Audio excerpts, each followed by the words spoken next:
You ever find yourself in one of those arguments, about some huge, important issue, and it just feels like everyone's shouting past each other? It's like we're all showing up with these really simple answers for incredibly complex problems. Well, this explainer, which is based on the book Good Economics for Hard Times, is all about finding a way to cut through all that noise and see what the evidence actually tells us. I mean, just think about it. Immigration, trade, inequality, on just about every major topic. It feels like our views are totally locked in, completely polarized. And honestly, they seem to be based more on our gut feelings than on any real facts. The authors of the book, they call this the age of tribalization. It's like our opinions have to come in these pre-packaged sets, And a huge part of this problem really just comes down to trust. I mean, look at this. We trust nurses. Overwhelmingly. Makes sense. But economists, the very people whose entire job is to analyze these complicated issues, only a quarter of the public trust them. That's barely more than politicians. And that, right there, is a massive problem. Because when we don't trust the experts, bad ideas and polarization just have so much more room to grow. So, what do we do about this? How do we fix it? Well, the authors argue that we need a better toolkit. And this isn't about some ideology from the left or the right. It's about a method for thinking our way through these hard times. They call it good economics. So what is good economics? Well, think of it less like an ideology and a lot more like medical research. It starts with a problem, right? A troubling fact. It makes an educated guess about what's going on, and this is the most important part, it uses real-world data to really rigorously test that guess. It's a process of discovery, not just a bunch of pre-cooked answers. Okay, so let's break down the method. It's pretty straightforward. First, you start with a fact that just doesn't sit right with you. Then, you make a smart guess about what might be happening. After that, you dig into the data to see if you're even on the right track. And based on what you find, you adjust your thinking, you refine your approach, and you keep digging until you get closer to a real solution. So, let's put this little detective kit to work. All right, let's open up our first case file, immigration. Probably one of the most contentious topics out there. But remember, the goal here isn't to try and win a debate. It's to set aside all the shouting and just follow the evidence. Now, the simple theory is the one most of us probably heard in an intro economics class. More workers means more competition for jobs, which drives down wages for everyone else, right? Basic supply and demand.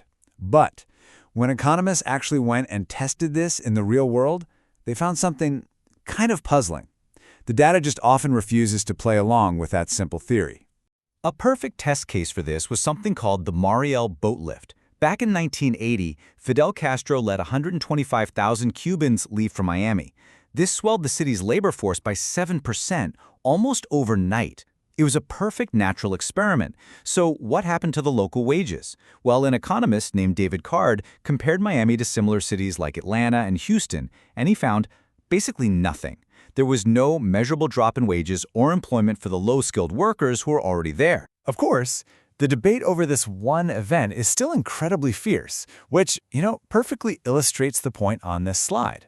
And that's exactly why good economics isn't about finding one single magic study that proves you're right. It's about looking at the entire body of evidence. And when we do that, dozens of other studies from France, Israel, Denmark, they all show similarly small effects. So why doesn't that simple supply and demand theory hold up? Well, the answer is that real-world labor markets are, for lack of a better word, sticky. Employers, for instance, they trust the workers they already know. They also often pay what's called an efficiency wage. That's a little bit more than the bare minimum, because it makes people want to keep their jobs. And frankly, most companies try to avoid huge wage gaps that just destroy morale. The real economy, it turns out, is a lot more human than a simple textbook graph. Okay, so now let's apply that same evidence-based lens to another really fiery topic, international trade. Specifically, let's look at the shockwave that was created by the economic rise of China.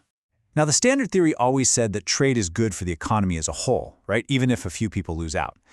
But the really crucial finding from the research on what's called the China shock is that the pain, it wasn't spread out evenly at all. It was intensely concentrated, hitting specific towns and communities with just devastating force.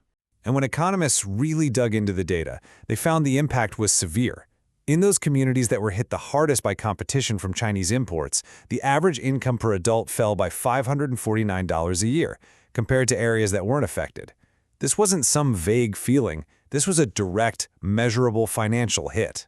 Okay, so we have a $549 loss.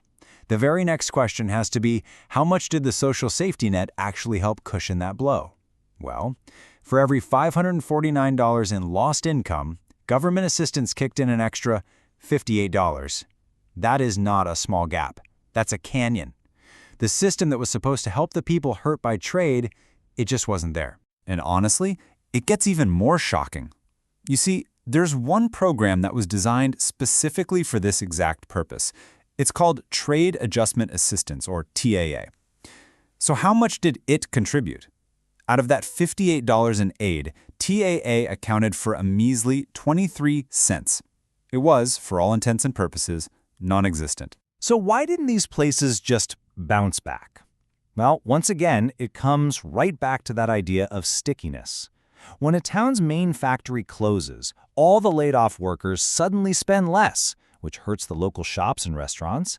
Then house prices fall, so people can't sell and leave. People can't just easily pack up their lives and move to where the new jobs are supposed to be.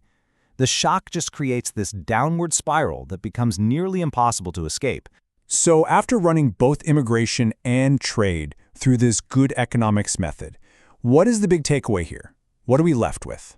Because if you look closely, behind all the complicated data from both of our case files, there is one single, really powerful idea that explains what's actually going on.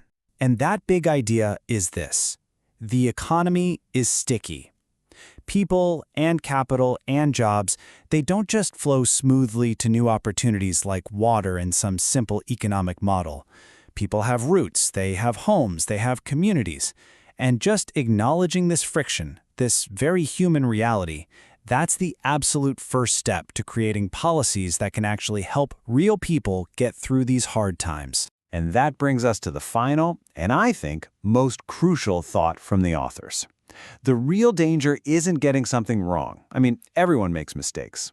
The real danger is being so in love with your own point of view that you just refuse to let the facts get in the way. Good economics and a better, healthier public debate, it requires humility, it requires curiosity, and it requires the courage to follow the evidence no matter where it leads.